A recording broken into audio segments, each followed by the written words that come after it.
Hello guys, welcome to my YouTube channel Rashmi sparkle life. कैसे हैं दोस्तों आप सभी? मैं तो बहुत अच्छी हूँ और आशा करती हूँ कि आप सभी भी बहुत अच्छे होंगे।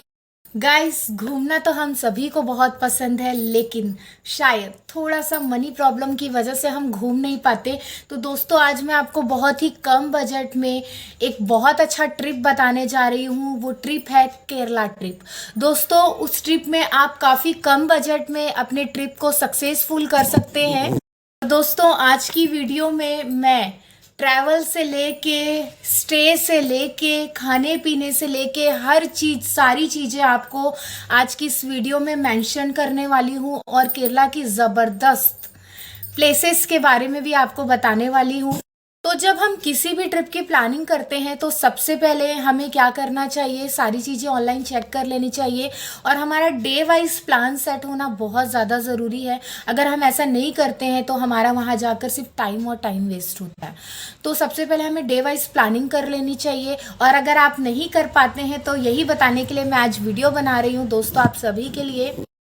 और होटल की बात करूँ दोस्तों, तो मेरा बेस्ट एक्सपीरियंस जो है वो ओयो और गोआई बिबो का है। बहुत साफ़ सुथरा रहता है और बजट भी काफ़ी कम रहता है, मतलब 500-600 से स्टार्टिंग रहती है। तो ये हमारे लिए बहुत इजी हो जाता है बुक। तो चलिए गाइस, आपका ज़्यादा समय ना लेते हुए आज की वीडियो की ओर आगे बढ़ते हैं। दोस्तों, केरला जाने के लिए हम ऑल इंडिया कहीं भी हों, सबसे पहले हमें अपने ट्रेन की बुकिंग, या आप फ्लाइट से जाना चाहते हैं तो उसकी बुकिंग करनी होती है। और आप चाहें तो फ्लाइट से भी जा सकते हैं जिनका बजट अच्छा खासा है, और जिनका बजट नहीं है वो ट्रेन से भी जा सकते हैं। तो जो नियरेस्ट एयरपोर्ट है वो है कोच्चि का, और नियरेस्ट रेलवे स्टेशन जो है वो है अल्फुजा, जिसे अलेप्पी भी कहते हैं, बट नेट पे हम देखेंगे तो हमें अल्फुजा के नाम से ही शो होगा। तो आप वहाँ की टिकट बुक कर। सो गाइस, 11 बज चुके हैं और हम ट्रेन में बैठ चुके हैं और हमारी ट्रेन निकल भी चुकी है। आप देख पा रहे हैं दोस्तों वीडियो में। मैं अपनी ट्रेन का नाम बता दूं, हमारी ट्रेन का नाम तिरुनेलवेली सुपर फास्ट एक्सप्रेस थी। तो जो भिलाई, रायपुर, नागपुर, राजनांदगांव इस एरिया के हैं वो भी इस ट्रेन से जा सकते हैं, क्योंकि मैं भिलाई से ही बिलोंग करती हूँ। सो गाइस, ट्रेन में बैठे बैठे 24 घंटे कंप्लीट हो चुके हैं और हम काफ़ी थक चुके हैं, आप फोटो में देख रहे होंगे।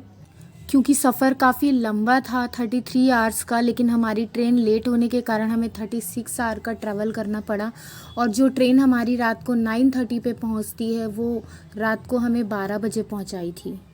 और आप ट्रेन का नज़ारा देख सकते हैं, हम तमिलनाडु पहुंच चुके हैं और वहाँ पे पूरे कितने अच्छे पूरे नारियल के पेड़ हमें दिख रहे हैं। सो गाइस, हम अपनी डेस्टिनेशन पे पहुंच चुके हैं और हमने जो होटल बुक किया था वो है थॉम्स होम स्टे, जो कि हमने ऑनलाइन गोआई बिबो से इसे बुक किया था। तो आप भी इसे कर सकते हैं। इसकी कॉस्ट है 600 स्टार्टिंग।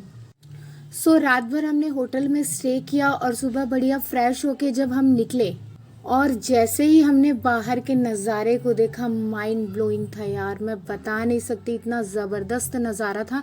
क्योंकि हमारे होटल के जस्ट सामने बीच था और ये चीज़ हमें पता नहीं थी, क्योंकि हमने रात में होटल में चेक इन किया था।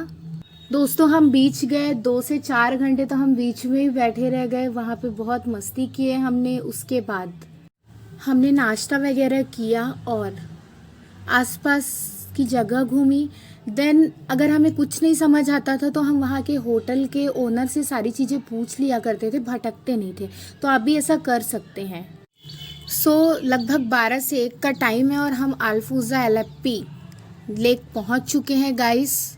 और वहाँ पहुँचकर हमने हाउस बोट वालों से बात की, वहाँ के रेट में मोल भाव किया। आप भी कर सकते हैं, क्योंकि कभी भी नई जगह जाएं तो ये चीज़ ज़रूर करना चाहिए, अदरवाइज़ बहुत लूटा भी जाता है।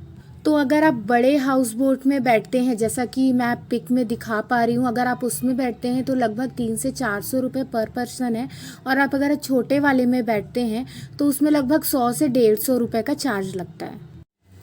तो हम हाउस बोट में बैठ चुके हैं और अब आप हमारी फ़ोटोग्राफी देख रहे हैं। हम बहुत मज़े कर रहे हैं यहाँ पर। आप देख सकते हैं मैं बढ़िया पोज मार रही हूँ, बहुत खुशी खुशी, एकदम रॉयल वाली फीलिंग आ रही है। और यहाँ मैं और मेरे हस्बैंड सो के फ़ोटो खिंचा रहे हैं गाइस। बहुत मज़ा आ रहा है, क्योंकि ऐसा हमने फ़र्स्ट टाइम देखा था। और जब हमारी बोट जाती है तो सामने से और भी कई सारी बोट जाती हैं, तो वो फीलिंग ही अलग रहती है एक दूसरे को देख। और लेक के बीचों बीच वहाँ पे रेस्टोरेंट होटल्स बने हुए हैं जहाँ पर हम अभी रुके हैं नाश्ता करने के लिए। और साथ ही साथ यहाँ हम बाज के साथ फ़ोटो भी खिंचवा रहे हैं। आप देख रहे हैं फ़ोटो में मेरे हस्बैंड बाज के साथ फ़ोटो खिंचवा रहे हैं। और यहाँ पे मैं बढ़िया, हमारी बोट साइड में रुकी हुई है तो उसमें हम फ़ोटो खिंचा रहे हैं। तो 3 से 4 घंटे लगभग हमने हाउस बोट में बिताया और शाम हो चुकी है, 5 लगभग बज रहा है और हमें काफ़ी भूख लगी है तो हम जाएंगे रेस्टोरेंट खाना खाने। उसके बाद हम वापस थोड़ा सा बीच में जाते हैं, वहाँ पर मस्ती करते हैं। उसके बाद हम आसपास के एरिया में घूमते हैं और लगभग 8 बज जाता है इतना करने में। उसके बाद हम डिनर करते हैं और अपने होटल में वापस आकर सो जाते हैं। सो यहाँ पर डे 1 कंप्लीट हो चुका है, अल्फुज़ा, एलेप्पी लेक और बीच में गाइस। अब नेक्स्ट डे की तरफ बढ़ते हैं। सो डे 2 में दोस्तों हम सुबह उठे, बढ़िया नहाए धोए फ्रेश हुए। उसके बाद आसपास के होटल में, रेस्टोरेंट में हमने नाश्ता किया। और अगर मैं खाने पीने की बात करूँ तो बहुत सस्ता है वहाँ पे, आप अपने हिसाब से अपने बजट से सारी चीज़ें कर सकते हैं। और सुबह सुबह एक 7 बजे ट्रेन रहती है मुन्नार जाने के लिए और एक 10 से 11 के बीच रहती है। तो आप 11 बजे एग्जैक्ट वहाँ के KRCTC में पहुँच सकते हैं अपनी बस को पकड़ने के लिए, जो कि पब्लिक बस है। अगर आप बुक करके जाते हैं तो बहुत ज़्यादा महंगा पड़ने वाला है आपको, लगभग 2 से 3 हज़ार। लेकिन हमने पब्लिक बस से गए थे तो लगभग पर पर्सन हमारा 170 रुपये लगा था। और हमारे 2 जन के हिसाब से आप काउंट कर सकते हैं कितना हुआ हमारा, मतलब हम बहुत कम रेट में वहाँ पहुँच गए। तो हम बस में बैठ चुके हैं और मुन्नार की तरफ निकल चुके हैं गाइस। और हमारी जो बस है वो, हम सुबह 10 बजे या 11 बजे के लगभग बस में बैठे थे और 6 बजे के लगभग हम मुन्नार पहुंचते हैं। लगभग 7 से 8 घंटे का ट्रैवल हमारे लिए हो जाता है और हम काफ़ी थक चुके होते हैं। तो उस दिन हमारी कहीं घूमने की हालत नहीं रहती। तो हम रेस्टोरेंट पहुंच के आयुर्वेदिक वाटर पीते हैं वहाँ पर। हम डिनर करने पहुंच चुके हैं और ये हमने ऑर्डर किया है कुलचा और पनीर और हम बड़े चाव से खा रहे हैं। ये मैं केक काट रही हूँ, एक्चुअली उस दिन मेरा बर्थडे था और हम बर्थडे सेलिब्रेट करने ही केरला गए थे। और गाइस हम होटल में ही मेरा बर्थडे सेलिब्रेट कर रहे हैं। और मैं यहाँ के होटल के चार्जेस की बात करूँ तो लगभग 1400 रुपये में हमें ये होटल मिला था, थोड़ा महंगा था। दोस्तों डे 3 आ चुका है और अब मुन्नार घूमने की बारी है। सुबह सुबह हम उठकर फ्रेश होकर हम रेडी हो चुके हैं। ये हमारे होटल की पिक है। और उसके बाद हम नाश्ता करने गए। वहाँ पर पूरा साउथ इंडियन स्टाइल में हमें खाना परोस कर दिया जाता है और बहुत अच्छा लगता है। वहाँ का वड़ा तो फेमस है। तो अब हम साइट सीन के लिए निकल चुके हैं और हमने गाड़ी बुक की और हम रोज़ गार्डन पहुंच चुके हैं। और गाड़ी वाले ने बुकिंग के लिए हमसे 2500 रुपये लिया कार का। और अगर आप ऑटो से जाते हैं तो 1500 रुपये के लगभग लगेगा। आप देख पा रहे हैं हम बढ़िया यहाँ पर फ़ोटो खिंचा रहे हैं। ये जब हम जा रहे थे तो हम बीच में रुके थे, वहाँ पे हमने मधुमक्खी के छत्ते को देखा और उसे देखकर ही एंजॉय करने लगे। मतलब बाहर जाते हैं तो फीलिंग ही अलग होती है यार। और अब हम बॉटनिकल गार्डन पहुंच चुके हैं दूसरी साइट सीन के लिए। बॉटनिकल गार्डन के जैसे ही अंदर जाते हैं दोस्तों, इसकी एंट्रेंस बहुत अच्छी है। आप देख पा रहे हैं, थोड़ी सी पिक क्लियर नहीं है। ये बहुत सारे तरह की वनस्पतियां हैं, बहुत सारे तरह के पेड़ पौधे हैं और बहुत अच्छा लग रहा है। ये हम यहाँ फ़ोटो खिंचा रहे हैं, मतलब मैं कह सकती हूँ लगभग 500 से ज़्यादा थे। और हम अपनी नेक्स्ट साइट सीन पर पहुँच चुके हैं जो कि है मेटुपट्टी डैम। ये डैम आप देख पा रहे हैं, बहुत ही अच्छा है। व्यू कितना प्यारा लग रहा है पीछे से यहाँ पर देखने में। ये हमारी फ़ोटोग्राफी लगातार चल रही है। और अब हम पहुँच चुके हैं टी गार्डन, जो कि वहाँ का बहुत फेमस है। यहाँ की वादियाँ कितनी प्यारी लग रही है, देख रहे हैं हम बीच में खड़े होकर फ़ोटो खिंचवा रहे हैं। और ये फ़ोटो में देखने के कारण फ्लैट दिख रहा है, बट मैं बता दूँ ये बहुत ऊपर नीचे है, बहुत हाइट में है। और अब हम इको पॉइंट पहुंच चुके हैं जहां हम खड़े हैं। आप देख पा रहे हो नीचे बहुत हाइट है बट वो समझ नहीं आ रहा है। और मैं सच बताऊं तो यहाँ पे हमें हाथियों की आवाज़ आ रही थी। पीछे जो खाई दिख रही है, वहाँ पीछे जितनी भी प्लेस दिख रही ना वो बहुत डाउन पे है, बहुत नीचे है। और पीछे बहुत घना जंगल है, उस जंगल में ना बहुत सारे हाथी रहते हैं। इसी वजह से जब हम वहाँ शांत एकांत में गए तो उनकी आवाज़ हमें आ रही थी चिंगाड़ने। और घूमते घूमते लगभग 1:30 से 2 बजे का टाइम हो चुका है। तो हमें लंच के लिए फ्री किया जाता है, होटल लाके छोड़ा जाता है। उसके बाद हम अपना लंच करते हैं, 1 घंटा रेस्ट करते हैं। उसके बाद हम 4 बजे के लगभग फिर निकलते हैं। और गाइस 4 बज चुके हैं, हम वापस निकल चुके हैं साइट सीन के लिए। आप बैकग्राउंड देख सकते हैं कितना ज़बरदस्त दिख रहा है। शाम का टाइम है और इतना प्यारा व्यू लग रहा है, इतनी सुंदर फ़ोटो आई है यहाँ पर। और अब हम अपनी नेक्स्ट साइट सीन की तरफ पहुँच चुके हैं, जो कि है स्पाइसेस गार्डन। स्पाइसेस गार्डन में आप देख सकते हैं अलग अलग तरह के मसाले की फ़ोटोज़ आपको दिख रही है और बहुत अच्छा गार्डन है। आप यहाँ जा सकते हैं, बहुत बेस्ट। यहाँ घूमते हुए लगभग 2 से 3 घंटे हो जाते हैं और 7 बज चुका होता है। हम वापस होटल आते हैं, अपना डिनर करते हैं और सो जाते हैं।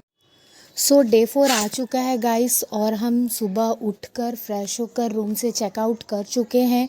उसके बाद सुबह 7 बजे हमारी बस है, तो हम बस स्टैंड पहुंच चुके हैं मुन्नार के, जो कि बहुत पास था हमारे होटल के। देन हम आलुआ के लिए निकल चुके हैं। आलुआ के लिए हम जैसे ही निकलते हैं तो रास्ते में बहुत सारे वाटरफॉल्स और बहुत सारी चीज़ें देखने को मिलती है और बहुत अच्छा फीलिंग आता है।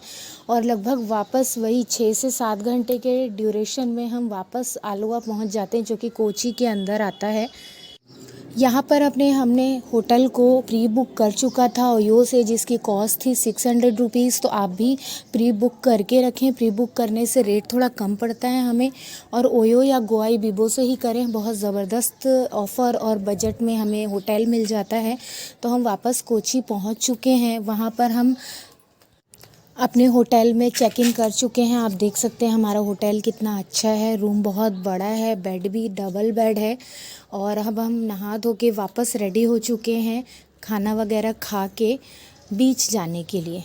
तो बीच अब हम निकल रहे हैं। उस बीच का नाम है चिराई बीच। चिराई बीच बहुत अच्छा है। हमने ऑटो वाले से बात किया और वो किलोमीटर से चार्ज करते हैं, तो ज़्यादा महंगा नहीं पड़ता। बट हमें लगभग 800 से 900 रुपये पड़ा था चिराई बीच जाने के लिए। और अगर आप शेयरिंग में जाते हैं तो और अच्छा है, आपका आधा आधा पैसा लगेगा। तो ये चीज़ वहाँ पे बहुत अच्छी है कि आप शेयरिंग भी कर सकते हैं किसी अदर ट्रैवलर के साथ।